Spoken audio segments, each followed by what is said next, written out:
Sometimes you need to fit a square peg into a round hole.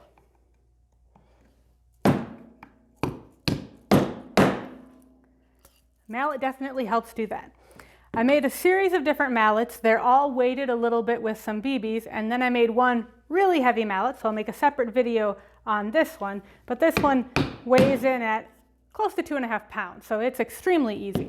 So I learned some lessons when making these, and then of course I had to make a holder for my mallets as well. But anyway, I learned some lessons, so stick around and I'll show you how I did this.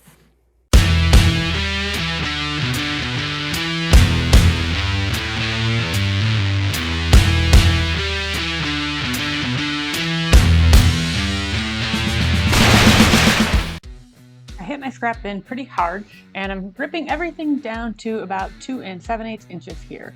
And then over at the miter saw, I'm cutting everything at about a 2-degree angle, about 2 1/4 inches wide, marking off spots to put a hole where I'm going to fill the BBs for the extra weight. So I'm just kind of looking for fairly close to center, if anything more towards the inside of the mallet, not towards the head of the mallet. I'm doing a dry fit of the mallets here to make sure that I have the right angles going here, because basically you're going to be making a V on the inside of the mallet, and it would definitely be like me to have one of these flipped around the wrong direction. I like to use a male scale when mixing my epoxy to assure that I have equal parts. I will post a link to one of these in the description. I apparently like to keep my tools right in the view of the camera, so I'm just gluing the first 2 layers together here. After I move the nail gun, it's going to be a little bit more obvious what I'm doing. Alright, so I got both sides. I just tacked them with a couple nails to hold them in place, and I'm putting a little bit of epoxy in and then starting to fill them with BBs. I'm just going to fill up the entire space with BBs and then put a little bit more epoxy in so that they don't rattle.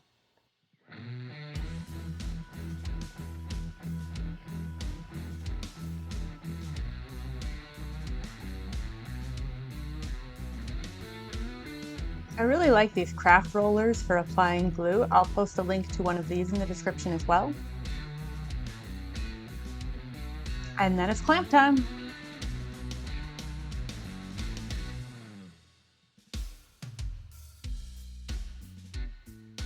For some of these, I decided to make the handles have a different type of species in the middle, and then this allows me to get a really nice, cross kind of look at the top. Once the glue's dried, I just took these over to the table saw and trimmed these down.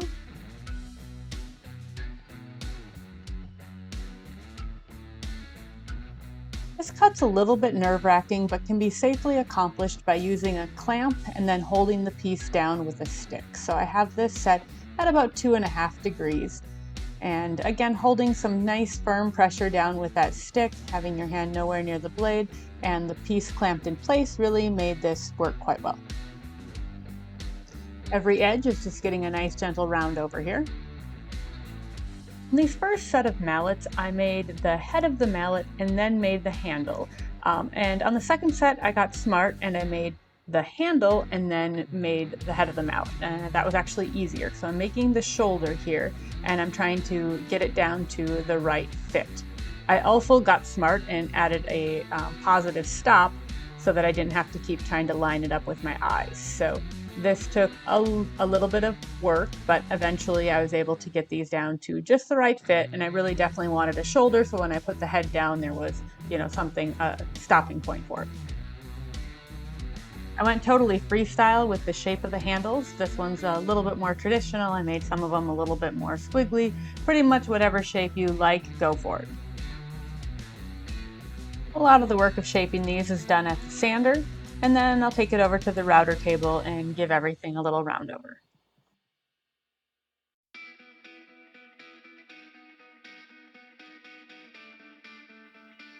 This handle's going to have 2 edges, some of them only have 1, and so I'm just going to, sawed a pretty straight line down a little ways, and then I also drilled a little hole at the base of it. To make the wedges, I just did this at the disc sander and just kind of grinded them down with holding a stick to try to keep my hands away. This is the point when I became acutely aware of the fact that I need to restore this old bench vise that I have. I'm trying to make this work with a few clamps, and I'm just going to use a piece of wood and a hammer, and well, you'll see, it's not really the smoothest thing in the world.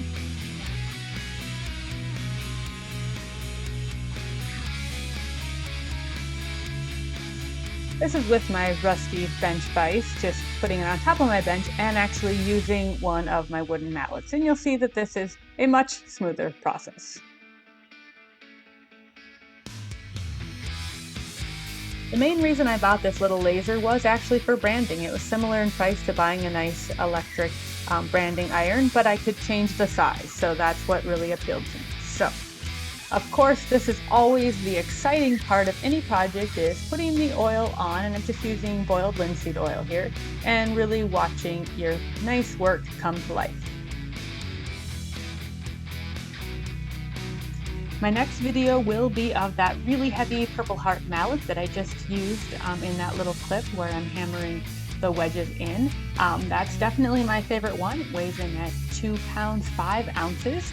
So if you want to check out how I got some serious extra weight, actually over a pound more than most of these mallets, please feel free to do so. If you enjoy my videos, please like, subscribe.